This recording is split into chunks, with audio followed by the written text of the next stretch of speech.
In the winter of 1879, when authorities finally opened the graves behind St. Stephen's Church in Millbrook, Pennsylvania, they discovered something that would haunt the coal region for generations. Of the 157 coffins buried over 12 years, not a single one contained human remains.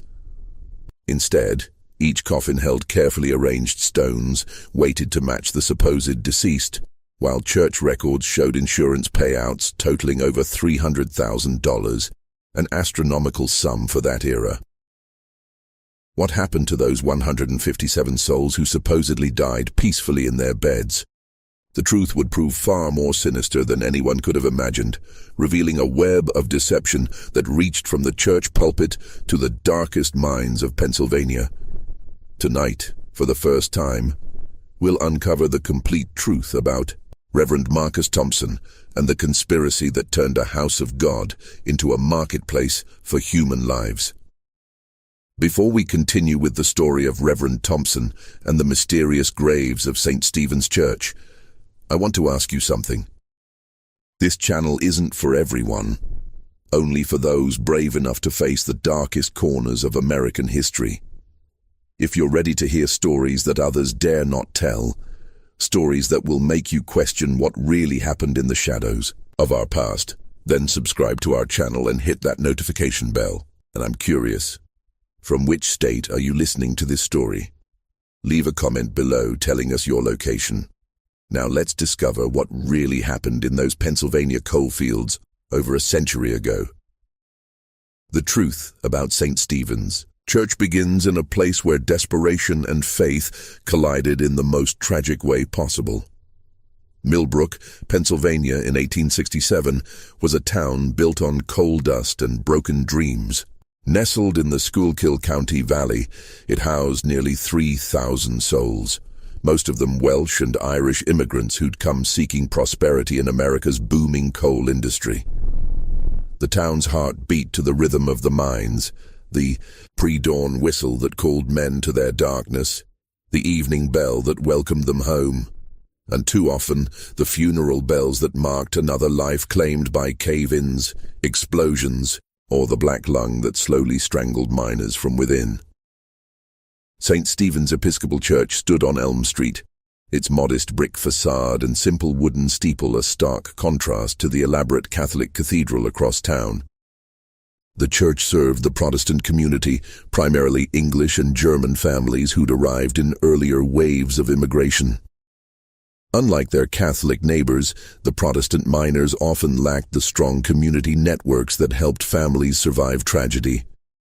When breadwinners died, Protestant widows frequently found themselves alone, with limited support from both their congregation and the broader community. This isolation would prove crucial to what was about to unfold. Reverend Marcus Thompson had arrived in Millbrook in early 1867, a tall, silver-haired man of 45 with pale blue eyes and a voice that could bring comfort to the grieving or fire to the faithful. He came with impeccable credentials, ordained in Philadelphia, previously served congregations in Harrisburg and Allentown, letters of recommendation from prominent Episcopal bishops. His wife, Catherine, was a refined woman who quickly organized church social events and visited the sick with appropriate Methodist devotion. Thompson's arrival couldn't have been more perfectly timed. The previous rector, Reverend William Hayes, had died suddenly of a heart attack, leaving the congregation without spiritual guidance during one of the deadliest periods in the mine's history. In Thompson's first 6 months, he conducted 14 funerals, more than Hayes had performed in his last 2 years combined, but Thompson brought more than spiritual comfort. He introduced something revolutionary to St. Stephen's, a church-sponsored life insurance program.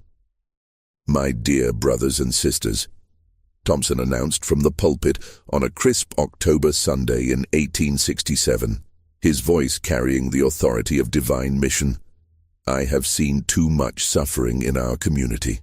Too many widows left destitute, too many children orphaned, not just of fathers, but of any hope for their future. The Lord calls us to prepare for tomorrow, not merely pray for it. The insurance program was simple and appealing. Church members could purchase life insurance policies through a company Thompson had partnered with, Keystone Mutual Assurance of Philadelphia. The premiums were remarkably affordable, especially compared to other insurance companies that viewed coal mining as too risky. A miner could insure his life for $500, nearly 2 years' wages, for just 50 cents per month. Widows would receive immediate payment upon presentation of a death certificate. No questions asked, no lengthy investigations. Within 6 months, over 200 families had enrolled. What made Thompson's program particularly attractive was his personal attention to bereaved families. Unlike other insurance companies that required extensive documentation and often delayed payments for months, Thompson personally guaranteed that families would receive their benefits within days of burial. He would handle all the paperwork, coordinate with the insurance company, and even advance money from church funds if necessary to ensure no family suffered while waiting for their rightful compensation. Dr. Cornelius Whitman, who had recently established his practice in Millbrook, became another key figure in this arrangement. A graduate of Jefferson Medical College in Philadelphia, Whitman was young, ambitious, and eager to build his reputation in the community. He worked closely with Thompson, often waiving his fees for examining the deceased and providing death certificates for church members. This Christian charity, as Thompson called it, was another blessing the reverend had brought to their community. Samuel Crow, the town's undertaker and sexton of St. Stephen's Cemetery, completed what seemed like a perfectly coordinated support system for grieving families. Crow, a somber man of 50 with prematurely white hair and hands permanently stained by his trade, had been serving Millbrook for 15 years. He offered payment plans for funerals, often accepting delayed payment until insurance benefits arrived. His prices were fair, his service dignified, and his discretion absolute. This trinity of care, spiritual, medical, and practical, made St. Stephen's Church a beacon of hope in a community where death was a constant companion. Families felt protected, knowing that their loved ones would be properly cared for in death and that survivors would be provided for. The arrangement seemed like a godsend, and perhaps that was exactly how it was designed to appear. The first sign that something was terribly wrong came on a bitter February morning in 1868, though it would be 11 years before anyone understood its significance.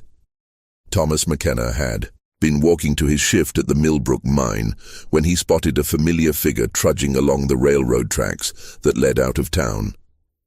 The man was thin, dressed in rough work clothes, and walked with a peculiar limp that McKenna recognized. Immediately, it was James Morrison, a fellow miner and member of St. Stephen's Church. The problem was, McKenna had attended Morrison's funeral just 3 weeks earlier. McKenna called out, but the distant figure didn't respond. By the time McKenna reached the spot where he'd seen the man, the tracks were empty. The early morning mist rising from the coal tipple made visibility poor, and McKenna convinced himself he'd been mistaken. Grief and guilt could play tricks on a man's mind. He knew that from experience. Morrison had died in a mine accident, crushed by a falling support beam. McKenna had been working the same shaft and had blamed himself for not warning his friend quickly enough. So McKenna said nothing. What could he say? That he'd seen a dead man walking the railroad tracks? People would think the coal dust had finally addled his brain. But Thomas McKenna wasn't the only one experiencing such encounters. Over the following months, other residents reported similar sightings. Mary O'Sullivan swore she saw her deceased husband Patrick buying supplies at a general store in the neighboring town of Centralia. Agnes Fletcher claimed her late son Benjamin had appeared at her kitchen window one evening, thinner than she remembered but unmistakably alive. Each sighting was dismissed by the witness themselves, tricks of light, figments of grief-stricken imagination, cases of mistaken identity. The reports shared disturbing similarities. The ghosts were always seen at a distance, always in neighboring towns, and always appeared thinner and more haggard than remembered. They never responded to calls, never approached their former neighbors, and seemed to vanish when pursued. Reverend Thompson, when consulted about these visions, provided comfort with theological explanation. Grief manifests in mysterious ways, he counseled from the pulpit. The mind, in its desperate need to hold on to what is lost, sometimes creates what the heart most desires to see. These visions are not supernatural visitations, but rather the natural response of souls struggling to accept God's will. His explanations were reasonable, compassionate, and completely wrong. The truth was far more systematic and infinitely more cruel. What had actually happened to James Morrison was this. On January 15, 1868, Morrison had reported to Dr. Whitman, complaining of severe chest pains and difficulty breathing. These symptoms were common among miners, often indicating the onset of pneumoconiosis, the black lung disease that eventually claimed most men who worked the coalface.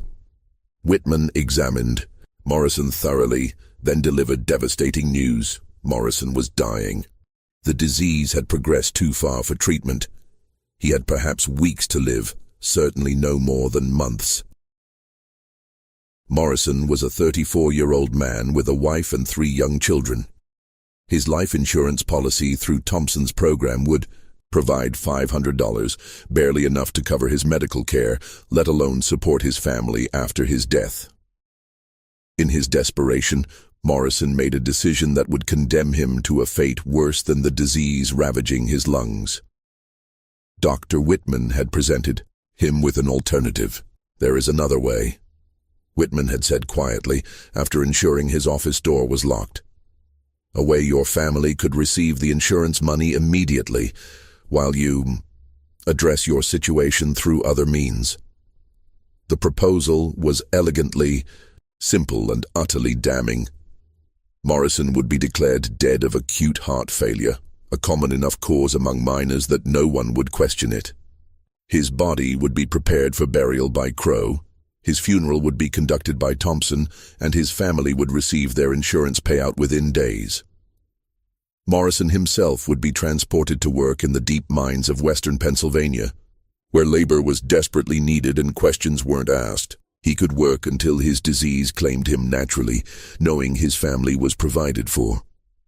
"You're dying anyway," Whitman had explained with clinical detachment. "This way, your death serves a purpose, your family benefits, and you contribute to the industrial progress of our great state. It's a Christian solution to an unfortunate situation." Morrison, faced with the choice between leaving his family destitute or enduring a few years of hard labor while knowing they were secure, chose what seemed like sacrifice. He had no way of knowing he was choosing slavery. The conspiracy was breathtakingly comprehensive. Thompson provided the religious and administrative framework, creating trust within the community and handling insurance paperwork. Dr. Whitman identified suitable candidates and provided false death certificates that would pass any cursory examination. Crow prepared weighted coffins and conducted convincing burial ceremonies. And a network of labor contractors transported the deceased to remote mining operations where they worked under assumed names until their real deaths occurred. But Morrison's appearance walking the railroad tracks had been no coincidence. He wasn't a free laborer heading to a new job. He was a prisoner being transported in chains, part of a human cargo bound for the hellish conditions of the anthracite mines near Centralia, where industrial accidents and cave-ins killed workers faster than they could be replaced. The men who operated these mines didn't care about the workers' real names or backgrounds. They paid Thompson and his associates a flat fee for each able-bodied laborer delivered. No questions asked. The workers themselves received nothing beyond minimal food and shelter. They were slaves in everything but name, and most would never see their families again. This was the beginning of what would become known as the Millbrook Method, a systematic process of converting the desperate into the disappeared, transforming tragedy into profit, and turning a house of God into a marketplace for human souls. The success of Thompson's first venture with James Morrison established a template that would be refined and expanded over the following years. What had begun as an opportunistic arrangement with a single dying miner evolved into a sophisticated operation that preyed on the vulnerabilities of an entire community. Thompson's genius lay in his understanding of human psychology and social dynamics. He never approached healthy, prosperous families. Instead, he focused on those already facing medical or financial crises, men diagnosed with progressive illnesses, families drowning in debt, workers injured in mine accidents who could no longer earn their wages. To these desperate souls, he offered what appeared to be miraculous salvation, immediate financial relief through early insurance payouts in exchange for temporary sacrifice. Dr. Whitman became increasingly skilled at identifying suitable candidates. His medical practice gave him intimate knowledge of which families were facing medical bankruptcies, which workers were developing signs of black lung disease, and which injuries would leave men unable to continue mining. He began requesting regular health examinations for all church members enrolled in the insurance program, a service presented as preventive care but actually functioning as a screening process for potential victims. Prevention is the cornerstone of good health. Whitman would announce at church health seminars, early detection saves lives and protects families from unexpected hardship. The examinations were thorough and professional, building trust while gathering intelligence. Whitman documented not just medical conditions, but also family financial situations, debt loads, and social connections. Men with large families and limited social networks were particularly vulnerable. They had the greatest incentive to consider drastic measures and the fewest people who might notice their absence. Samuel Crowe, meanwhile, perfected the art of simulated death. His background as both undertaker and sexton gave him unique expertise in the practical aspects of death and burial. He developed techniques for creating convincing corpses using sawdust, rags, and stones arranged to approximate human weight and dimensions. The coffins were sealed immediately after viewing, with explanations about rapid decomposition or infectious disease, making extended wakes inadvisable. In cases of lung disease, Crowe would explain to grieving families, the body deteriorates quickly after death. For the health and comfort of the bereaved, immediate sealing is recommended. The funeral services themselves were elaborate and emotionally overwhelming, designed to prevent close scrutiny of the proceedings. Thompson's sermons were particularly powerful during these occasions, focusing on themes of sacrifice, redemption, and the mysterious ways of divine providence. The emotional intensity of these services left families drained and grateful, not suspicious. Between 1868 and 1870, 12 more men were processed through this system. Each case followed the same pattern: terminal diagnosis or devastating injury, consultation with Dr. Whitman, private meeting with Reverend Thompson, staged death, elaborate funeral, immediate insurance payout, and transportation to remote mining operations. The victims were typically men in their 30s and 40s, old enough to have substantial family responsibilities, but young enough to provide years of hard labor. They came from different backgrounds. Within the Protestant community, Welsh miners, German railroad workers, Irish farmers who'd turned to mining after crop failures. What they shared was desperation and the belief that they were making a noble sacrifice for their families. None of them realized they were being sold into slavery. The mining operations that purchased these men were concentrated in the remote areas of western Pennsylvania, where the demand for expendable labor was enormous and regulation was minimal. These weren't the established mining companies with safety protocols and worker protections. They were illegal or quasi-legal operations that extracted coal from dangerous, unstable deposits using methods that legitimate companies had abandoned as too risky. Workers in these operations faced conditions that made normal mining seem safe by comparison. They worked 12 to 16-hour shifts in poorly ventilated tunnels, used outdated equipment that frequently malfunctioned, and lived in overcrowded barracks with inadequate food and medical care. Death rates were astronomical, but the operators didn't care. Replacement workers could always be obtained through contacts like Thompson. The men who survived more than a few months in these conditions became shells of their former selves. The combination of extreme physical labor, poor nutrition, constant danger, and complete isolation from their families broke their spirits as effectively as the work broke their bodies. Even if they had somehow escaped, they faced the impossible task of explaining their return from the dead to families who had mourned them and collected insurance money based on their demise. This psychological trap was perhaps the cruelest aspect of the entire system. The victims became complicit in their own enslavement, unable to reveal the truth without destroying the families they had supposedly died to protect.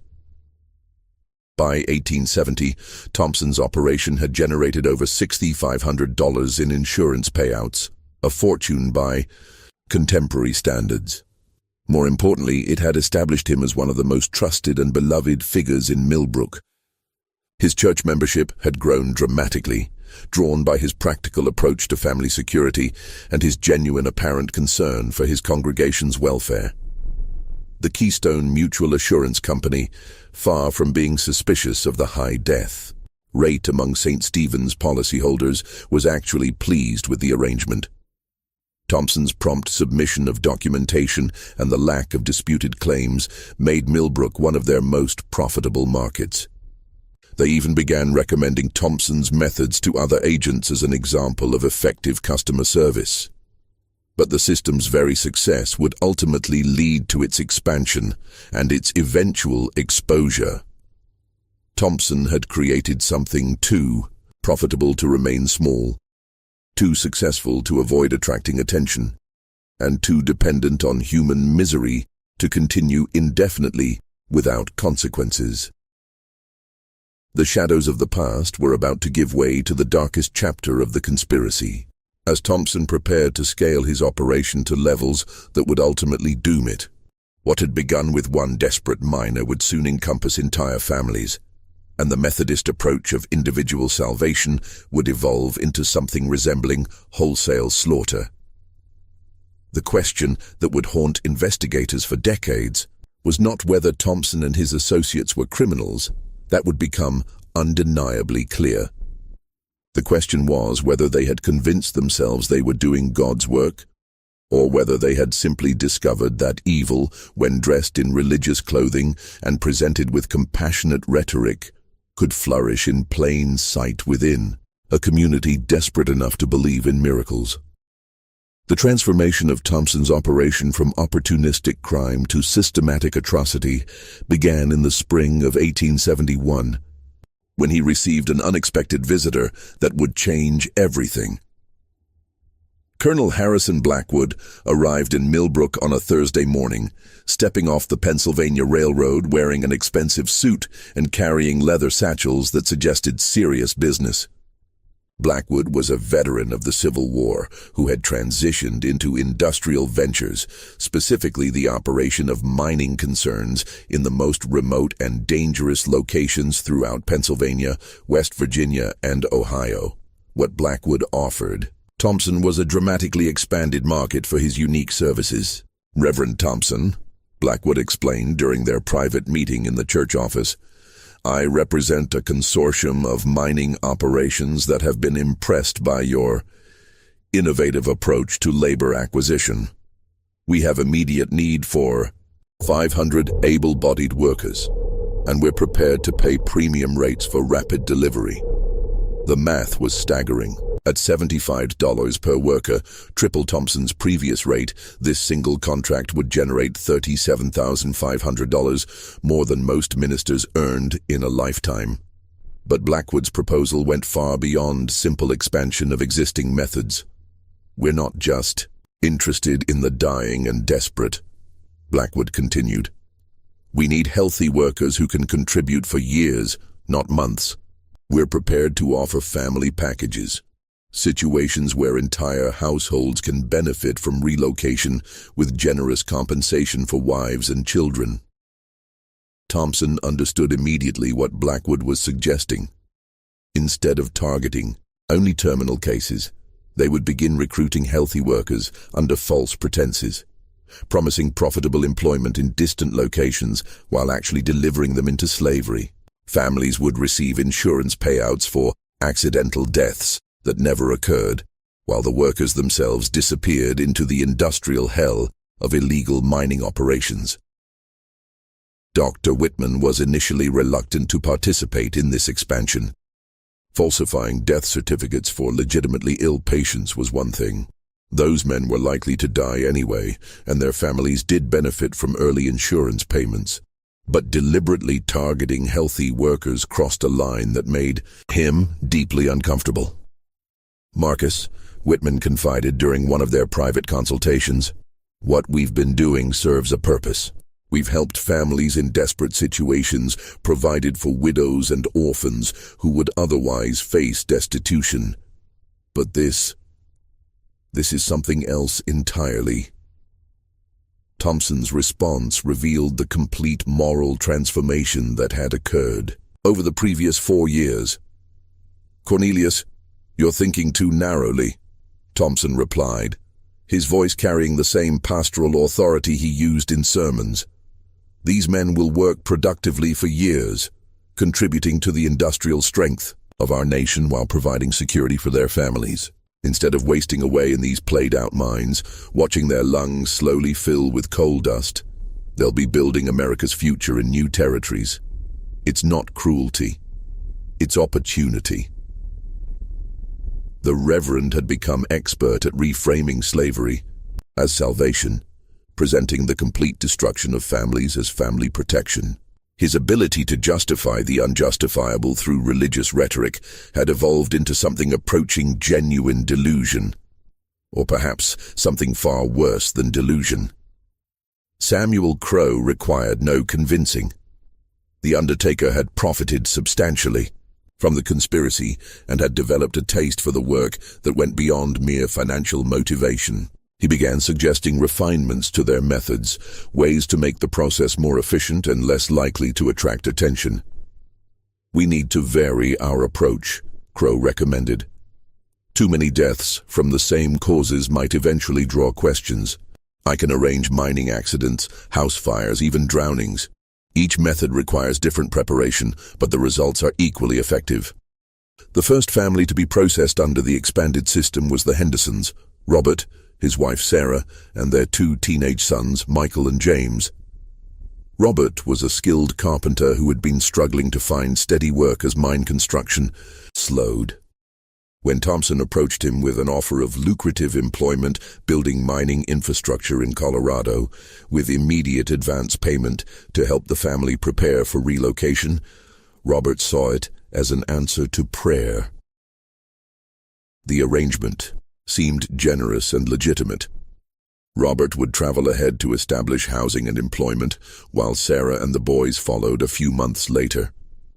To help with expenses, Thompson arranged for Robert to purchase a substantial life insurance policy, with the understanding that it could be converted to family coverage once they were established in Colorado.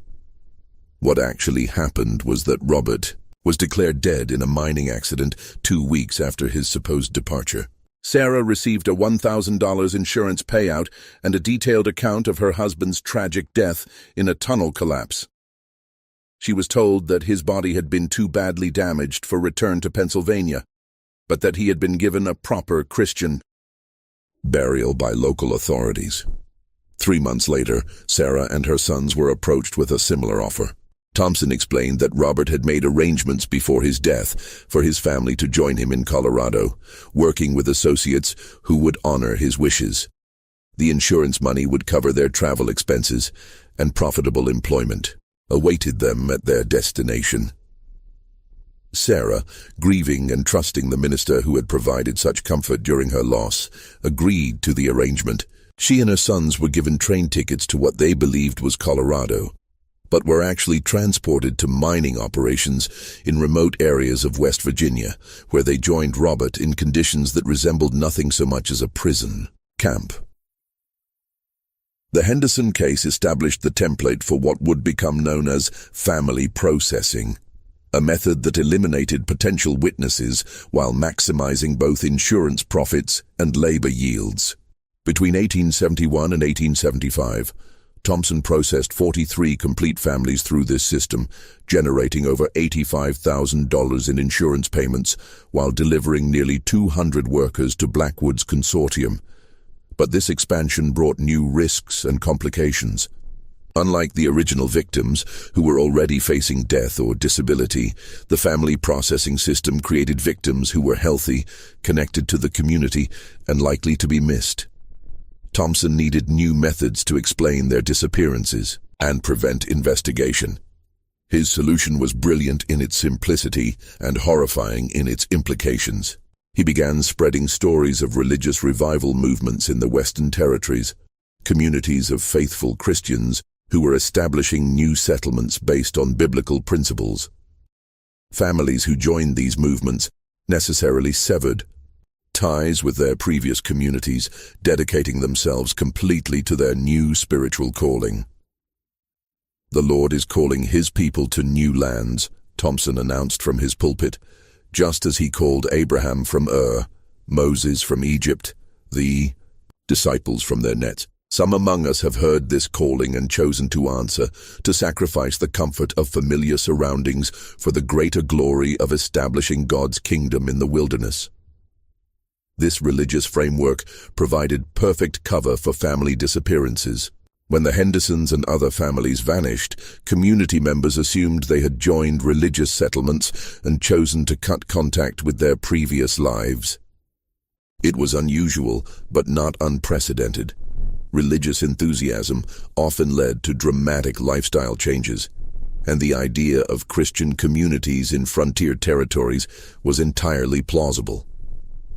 Thompson even arranged for occasional letters to be sent to Millbrook, supposedly from families who had successfully established themselves in these new communities. The letters, actually written by associates in distant cities, described successful farming ventures, growing religious communities, and deep satisfaction with their new lives. These communications reinforced the cover story while discouraging further inquiry. By 1875, Thompson's operation had evolved into something unprecedented in American criminal history. A systematic program of family destruction disguised as religious ministry, operating with the full trust and support of its victim community. The conspiracy had processed over 120 people, generated more than $150,000 in fraudulent insurance payments, and created a network of forced labor camps that stretched across 3 states. But the very scale of this success was creating problems that would prove impossible to resolve. The high death and disappearance rate among St. Stephen's congregation was beginning to attract attention from church authorities, insurance investigators, and law enforcement agencies. More critically, some of the original victims had survived long enough in the labor camps to begin planning escapes, and their intimate knowledge of Thompson's methods made them extremely dangerous to the entire operation. The shadows of the past were about to collide with the realities of the present, and the collision would expose secrets that had been buried deeper than any of the empty coffins in St. Stephen's Cemetery. Just when we thought we understood the scope of Reverend Thompson's operation, we discover it was far more extensive and horrifying than anyone imagined. If this story is keeping you on the edge of your seat, share this video with someone who loves dark mysteries. Hit that like button to support our investigation of these forgotten crimes, and make sure you're subscribed so you never miss stories that uncover the truth about America's hidden history. Now let's see how this web of deception began to unravel. The beginning of the end came from the last person anyone would have suspected: Rebecca Morrison, the widow of James Morrison. the first victim of Thompson's conspiracy 7 years earlier. Rebecca had been one of Thompson's greatest success stories. After receiving her husband's insurance money in 1868, she had used it to open a small boarding house that catered to traveling salesmen and mining supervisors. The business prospered, and Rebecca became one of Millbrook's most respected widows, a testament to Thompson's program and the financial security it provided to bereaved families. But Rebecca Morrison was also one of the few people in Millbrook who read newspapers from other cities. In October of 1875, while reviewing a Philadelphia paper left by one of her boarders, Rebecca noticed a small article about labor conditions in the anthracite mines near Centralia. The piece mentioned a mine accident that had killed 15 workers, including several men whose backgrounds suggested they weren't typical miners.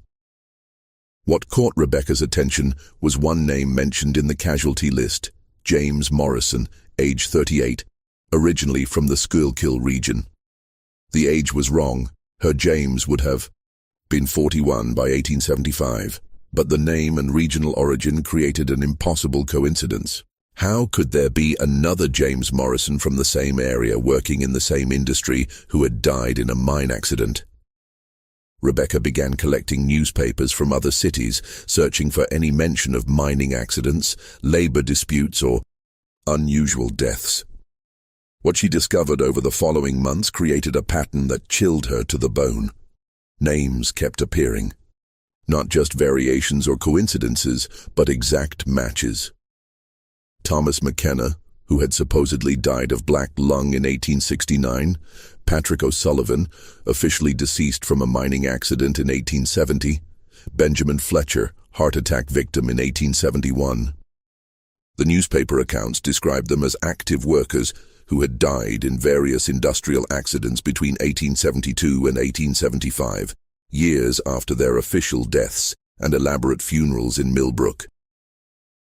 Rebecca faced an impossible situation. Either multiple men in Pennsylvania shared identical names with recently deceased members of her community, or the men she had mourned were still alive, or at least had been alive for years after their supposed deaths.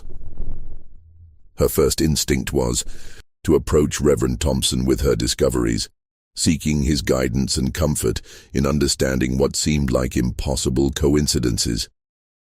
But something made her hesitate. Perhaps it was a subtle memory of Thompson's quick, almost too smooth explanations for previous strange occurrences. Perhaps it was the way he had immediately discouraged discussion when other community members reported seeing their deceased relatives in neighboring towns.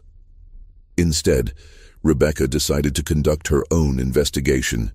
Using her boarding house as a base of operations, Rebecca began corresponding with newspapers, coroners, and mining authorities in the regions where deceased Millbrook residents had supposedly died in industrial accidents. Her questions were carefully framed as those of a grieving community member seeking to understand the tragic pattern of accidents affecting men from her area. The responses she received painted a picture that defied every assumption about death, burial, and community trust. According to mining records, James Morrison had been employed by the Centralia Deep Coal Company from March 1868 until his death in October 1875. A period that began just 2 months after his funeral in Millbrook. Employment records described him as a skilled miner who had been brought in as part of a group of workers recruited from eastern Pennsylvania. He had lived in company housing, received company pay, and had been buried in the company cemetery after his death in a tunnel collapse. The same pattern emerged for other names. Men who had been mourned and buried in Millbrook had actually been working in remote mining operations for years after their supposed deaths. They had been employed under their real names, suggesting they weren't hiding their identities. They had received wages, lived in company housing, and interacted with other workers who knew them as living people, not as escapees from death. This revelation forced a terrible conclusion.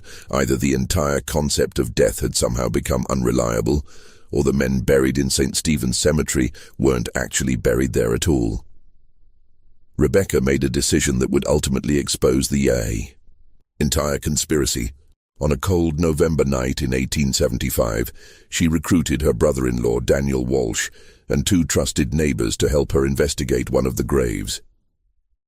They chose James Morrison's grave, partly because Rebecca felt she had the right to know the truth about her husband, but mostly because his burial site was relatively isolated in the newer section of the cemetery. The four conspirators worked by lamplight, taking turns with shovels, expecting to find either human remains or evidence of desecration. What they found was a coffin full of stones and sawdust, carefully arranged to approximate the weight and dimensions of a human body. The discovery was devastating in its implications, but it also created a new problem. Rebecca and her associates now possessed evidence of a crime, but they had obtained it through illegal means. Disturbing a grave was a serious offense, and their investigation could result in their own prosecution. More importantly, they had no way of knowing how extensive the conspiracy might be or who else might be involved. If Reverend Thompson was part of the deception, who else might be complicit? Dr. Whitman had signed the death certificates. Samuel Crowe had prepared the bodies and conducted the burials. Were local authorities involved? Insurance investigators? How deep did the corruption extend? Rebecca made the decision to document her findings before approaching any official authorities. Over the following weeks, she and her associates secretly examined 6 more graves, finding the same evidence in each case. Coffins filled with stones, weighted to feel like human bodies, but containing no human remains. Meanwhile, Thompson was beginning to sense that his operation faced new risks. The expansion into family processing had created logistical challenges and increased the number of people who possessed dangerous knowledge. Some of the families processed through his system had extended relatives in other communities who asked uncomfortable questions about their sudden departure and subsequent silence. More troubling were reports from Blackwood's consortium about problems in the labor camps.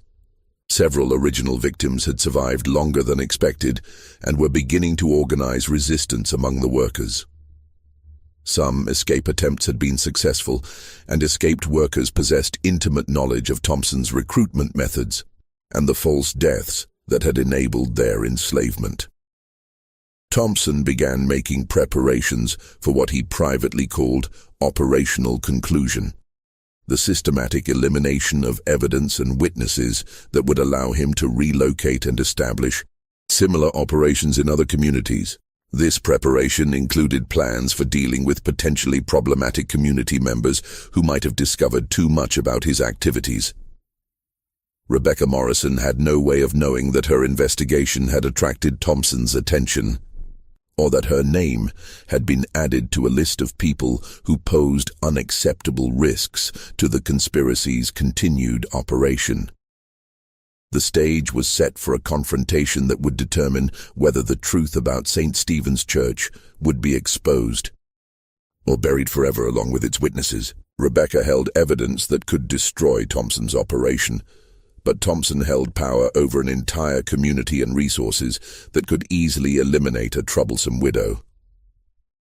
The question was not whether they would clash, but whether anyone would survive to tell the story of what happened when they did. The confrontation began on a grey December morning in 1875, when Rebecca Morrison made the mistake of trusting the wrong person with her terrible discoveries. She had decided to approach Dr. Whitman first, believing that his medical training and professional ethics would make him a reliable ally in exposing the conspiracy. Rebecca reasoned that if Whitman had been deceived into signing false death certificates, he would want to correct the record and prevent further crimes. If he was complicit, her approach would force him to reveal himself, but she believed she could manage that risk. She was catastrophically wrong about both assessments. When Rebecca presented her evidence to Dr. Whitman in his office, showing him the photographs she had taken of the opened graves and the documentation she had gathered about deceased miners working in other locations, Whitman's reaction was immediate and chilling. "Mrs. Morrison, he said quietly. "You have made a very serious mistake coming here."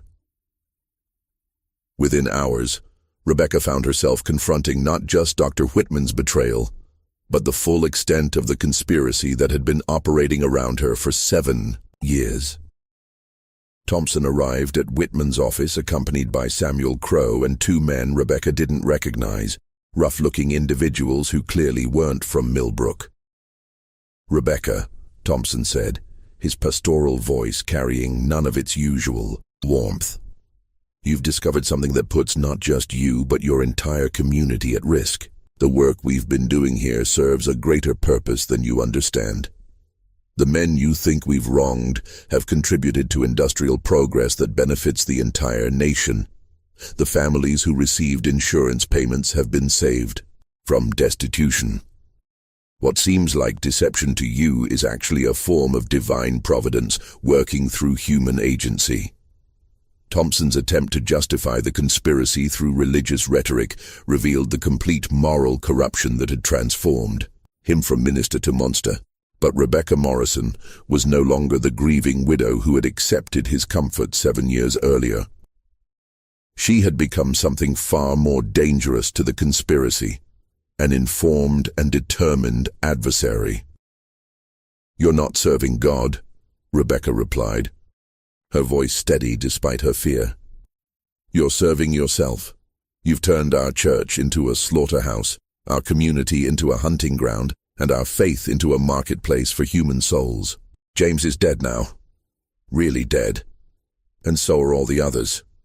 They died as slaves in your minds, far from their families, believing they had sacrificed themselves for a noble purpose.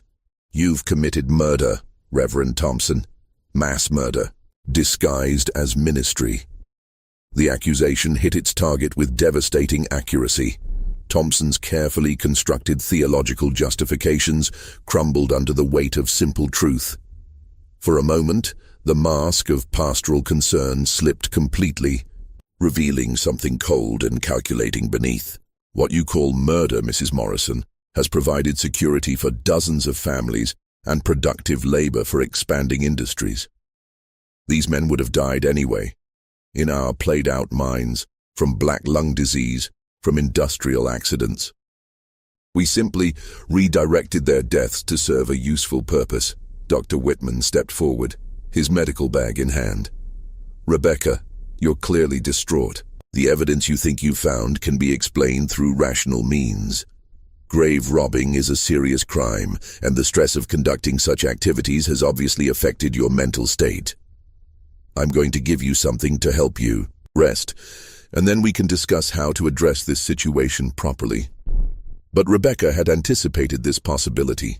Before coming to Whitman's office, she had left detailed documentation with her brother-in-law, Daniel Walsh, along with instructions to contact authorities in Philadelphia if she didn't return by evening.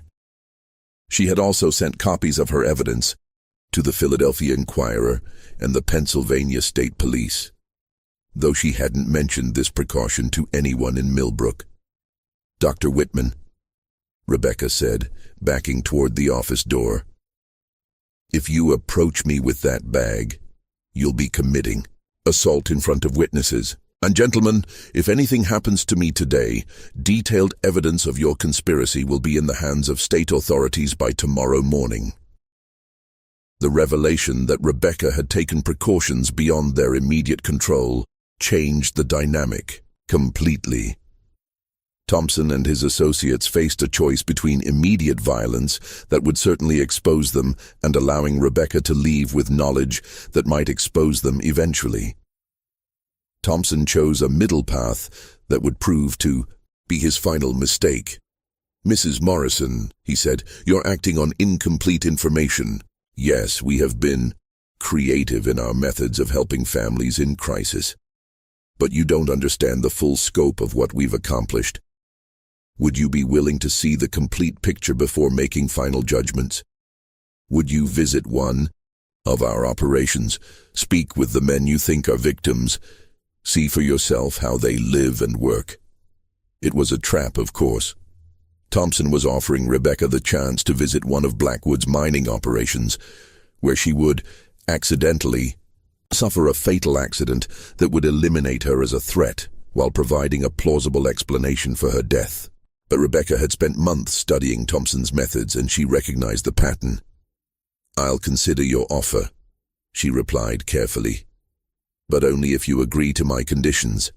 I want to visit these operations accompanied by independent witnesses, perhaps representatives from the State Mining Authority or the Philadelphia newspapers. I want advance notice of exactly where we're going and when.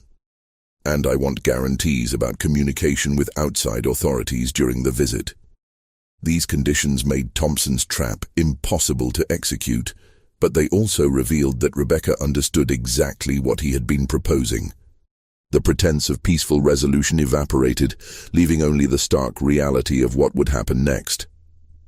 Samuel Crowe spoke for the first time during the confrontation, his voice carrying the flat affect of someone accustomed to death. "She knows too much, and she's prepared too well. This ends one of two ways. She disappears tonight, or we all hang next month." The blunt assessment forced everyone in the room to confront the full implications of their situation. Thompson's conspiracy had grown too large to contain and too documented to deny. Rebecca Morrison possessed evidence that could destroy them all, and her precautions made it impossible to silence her without confirming her accusations. But Thompson had spent 7 years building his operation, generating enormous profits, and convincing himself that his crime served a higher purpose. He wasn't prepared to surrender everything because one woman had discovered the truth. "Mrs. Morrison," Thompson said finally, "I want you to understand something. The men in this room have committed themselves completely to our mission. We've moved beyond the point where retreat is possible. If our work is exposed, dozens of families will lose the insurance payments that have sustained them for years. Hundreds of workers will be abandoned in mining operations where they have no legal status or protection. The economic disruption alone will destroy this community." It was a desperate attempt at moral blackmail, suggesting that exposing the conspiracy would harm the very people it had victimized. But Rebecca had anticipated this argument as well. "Reverend Thompson," she replied, "you're describing the consequences of your crimes, not reasons to continue committing them. Those families received money stolen through insurance fraud. Those workers are slaves who deserve rescue, not abandonment. And this community deserves the truth about what's been done in the name of Christian charity." The exchange marked the end of negotiation and the beginning of what Thompson would later describe in his private journals as operational termination, the systematic elimination of threats to prevent exposure of the conspiracy. But Rebecca Morrison had made one final preparation that Thompson couldn't have anticipated. As she spoke her last words in Dr. Whitman's office, 2 Pennsylvania State Police investigators were already on a train to Millbrook, summoned by the evidence she had mailed to Harrisburg 3 days earlier. They would arrive that evening, armed with warrants and accompanied by federal marshals who had been investigating reports of forced labor in remote mining operations. The confrontation in Dr. Whitman's office was interrupted by the sound of horses and carriages arriving outside. Sounds that would mark the beginning of the largest criminal investigation in Pennsylvania's history and the end of Thompson's reign over St. Stephen's Church.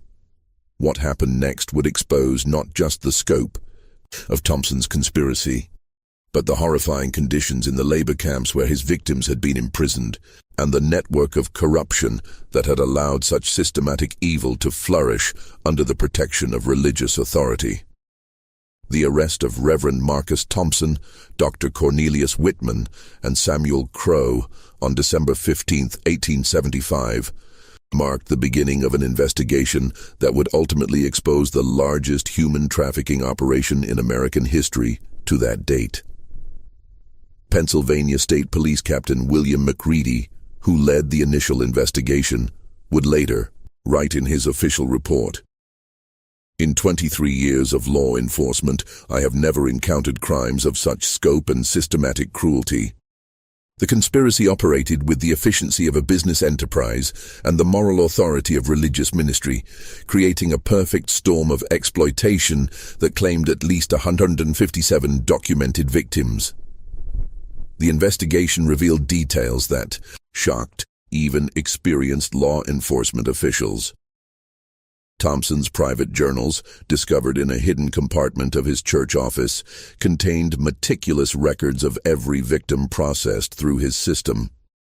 Each entry included the person's real name, their fictional cause of death, the insurance payout received, and their ultimate destination in Blackwood's network of forced labor operations. More disturbing were Thompson's theological justifications for each crime, written in the same hand that had prepared Sunday sermons. He had convinced himself that he was conducting a form of divine selection, identifying those whose deaths could serve a greater purpose, and arranging for that purpose to be fulfilled. His journal entries revealed a man who had gradually lost all distinction between religious calling and criminal enterprise. Dr. Whitman's medical records provided evidence of the systematic identification and targeting of victims. His patient files contained detailed assessments not just of medical conditions, but of family financial situations, social connections, and psychological vulnerabilities. Marginal notes in his handwriting included calculations of insurance values and assessments of each patient's potential productivity as forced labor. Samuel Crow's workshop yielded the most physically disturbing evidence. Investigators found detailed instructions for creating convincing corpses using sawdust, rags, and stones, along with tools and materials for sealing coffins immediately after viewing. They also discovered correspondence with suppliers who provided materials for these fake burials, revealing that the deception had required ongoing purchases of specialized equipment. The investigation of Blackwood's mining operations required coordination between state authorities in Pennsylvania, West Virginia, and Ohio. What they discovered was a network of illegal and quasi-legal mining concerns that operated under conditions resembling antebellum slavery. Workers were housed in overcrowded barracks, fed minimal rations, worked shifts of 12 to 16 hours, and received no wages beyond basic subsistence. Most shocking was the discovery that many of Thompson's victims were still alive when the investigation began. Rescue operations at 14 different mining sites freed 87 survivors, though most were in such poor physical and psychological condition that they required months of medical care before they could testify about their experiences. The survivor testimonies painted a picture of systematic psychological torture designed to prevent escape and resistance. Workers were told that their families believed them dead and had moved on with their lives. They were informed that returning home would result in insurance fraud charges that would imprison both them and their families. They were deliberately isolated from other workers to prevent the formation of supportive relationships or organized resistance. James Morrison, Rebecca's husband and Thompson's first victim, was among the survivors rescued from a mining operation near Centralia.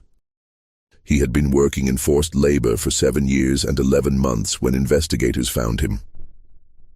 His reunion with Rebecca became one of the most documented and emotionally powerful moments of the entire investigation, symbolizing both the horror of Thompson's crimes and the possibility of justice and recovery.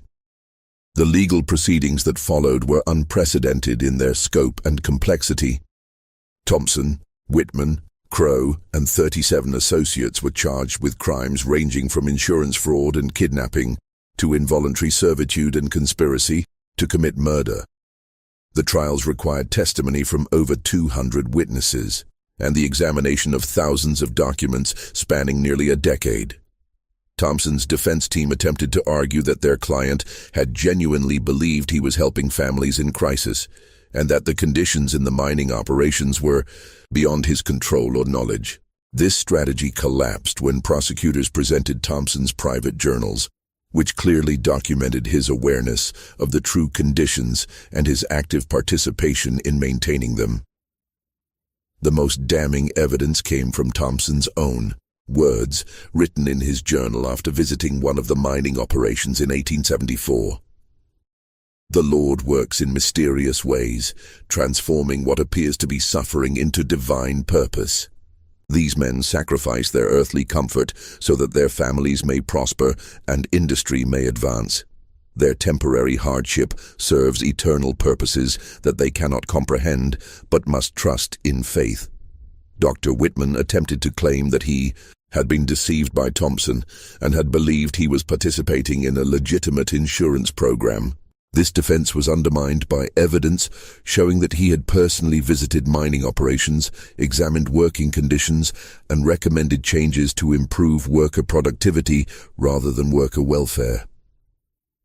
Samuel Crowe offered no defense beyond claiming he had followed orders and assumed others understood the legal implications of their actions.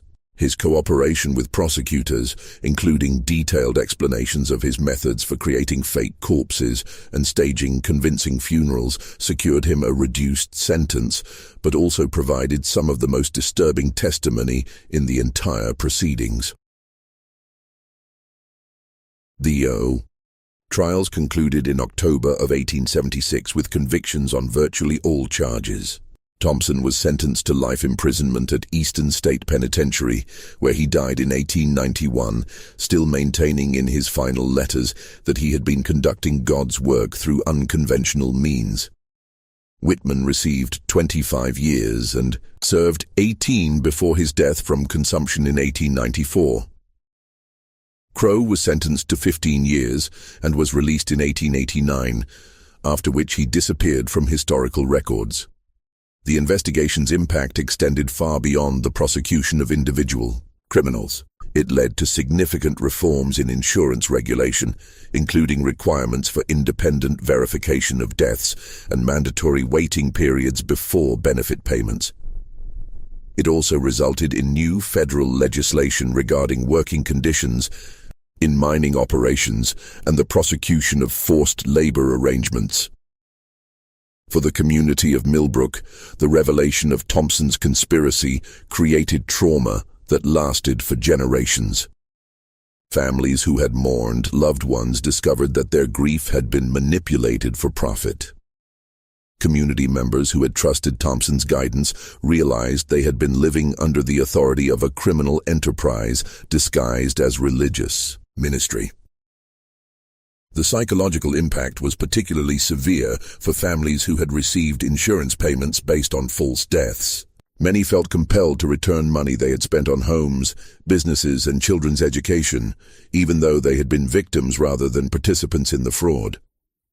The moral complexity of their situation, having benefited financially from crimes they had not known were being committed, created guilt and shame that affected the community for decades. St. Stephen's Church itself never recovered from the scandal. Attendance dropped to fewer than 30 members by 1877, and the building was sold to the Catholic diocese in 1879. The cemetery remained under community control, but many families relocated the graves of legitimately deceased relatives to other burial grounds, unable to distinguish between real and fake burials without expensive exhumations. Rebecca Morrison became something of a national figure, celebrated in newspapers across the country as the brave widow who exposed one of America's most heinous criminal conspiracies. She used her newfound prominence to advocate for insurance reform and support for trafficking victims, speaking at conferences and meeting with legislators until her death in 1923.